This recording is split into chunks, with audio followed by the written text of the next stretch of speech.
Today we'll be taking a look at an all-new e-scooter sharing scheme. On this, the first episode of Inside Stockholm.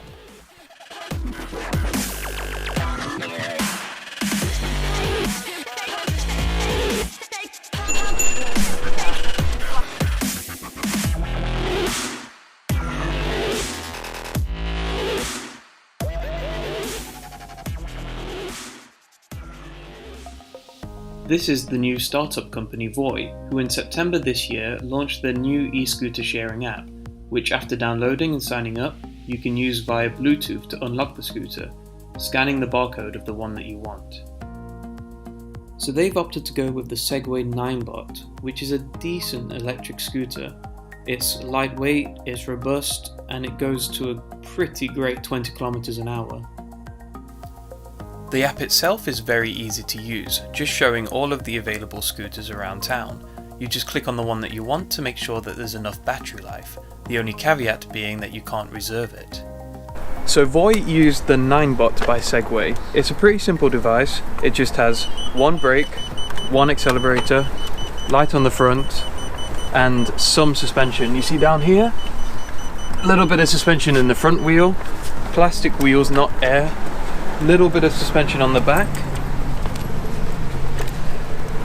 a manual brake, and then a fairly nice looking tread pad just for no skidding. So you have to give it just a little push start, and then the acceleration is really good. Once you hold it down, you can pretty much fly away. Not that I condone using it for two people, but I hear it does just about work for two people, although the company say you definitely should not do that. When there's a heavier weight on the scooter, you can definitely feel the thing is struggling to try and get that power behind the wheel. It struggles more up hills, but it's on a nice flat surface. As long as the weight isn't too heavy, you can go pretty fast. So there are plenty of scooters to go around. But the first question that comes to mind is how do the company plan on managing all of the different maintenance needs and battery top-ups? Well, they've said that they plan to put their trust in the gig economy, employing individual users with cars to go around and charge up the bikes themselves. For people to come, pick up the scooters, hopefully they said every night, and go and charge them. That is necessary, maybe even more so, I think, preferably in the daytime as well, because the batteries do not last very long, as we've seen. The charging itself just comes from this little adapter right here. Just plug it straight into the wall. It should take about 2 to 3 hours to charge, they said.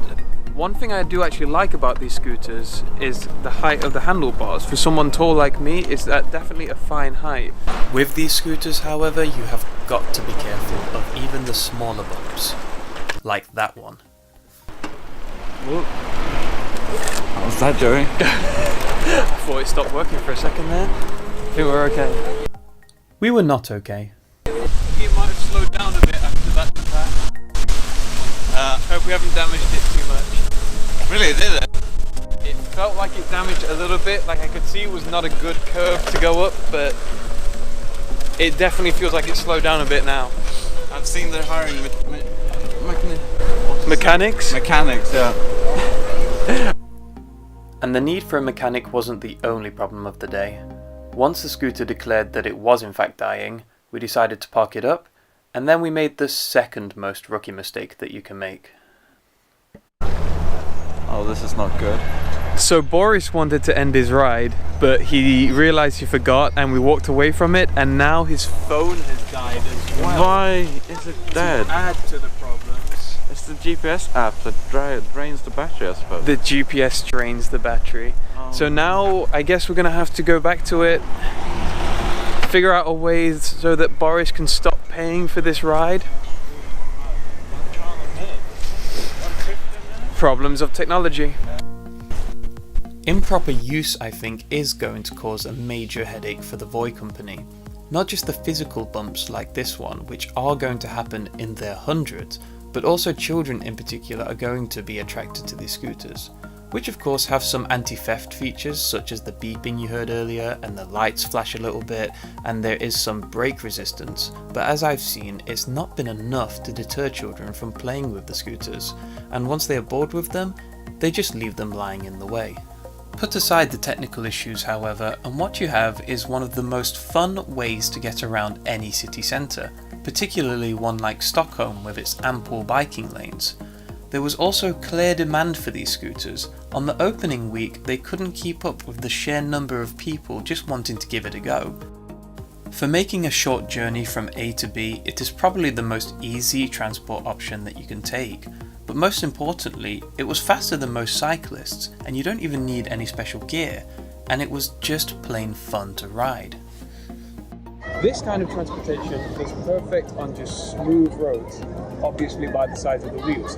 Can't handle cobbles or bumps in the road or potholes, anything like that. That's what makes Stockholm's biking lanes the perfect environment. Stockholm has some of the best biking lanes in the world. Smooth, plenty of space. I've lost my words.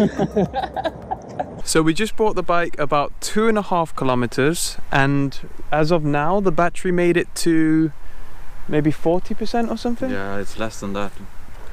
Barely drives. But it says 40%, yeah. 40%.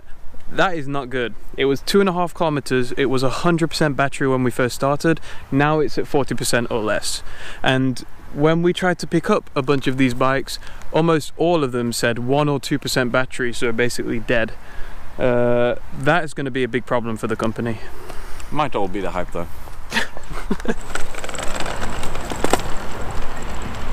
The key thing to think about when you're doing these kind of projects is the new user experience. So most people that are going to be using these scooters are not going to be experienced. This can mean a few different things.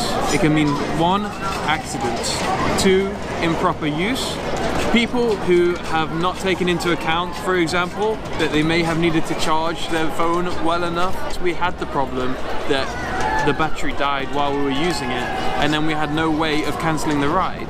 And luckily we had 2 phones, so my friend could log on to the other phone and fix the problem. But if you're going around by yourself and your phone is dead, what are you going to do? The price is just going to keep going up. The engineers are going to have to keep up with every little bounce and hit. And as we said, new users themselves are going to more than likely break the bikes. So the engineers are going to have to keep up with that problem. This is Stockholm. It snows a lot here in winter. So we'll have to see if they plan on keeping them or if they're just going to take them away before they start snowing. Stockholm is pretty good at clearing the snow away from the public spaces, so they should still be usable, but we'll have to see. Accidents could be much likelier increased over the winter period.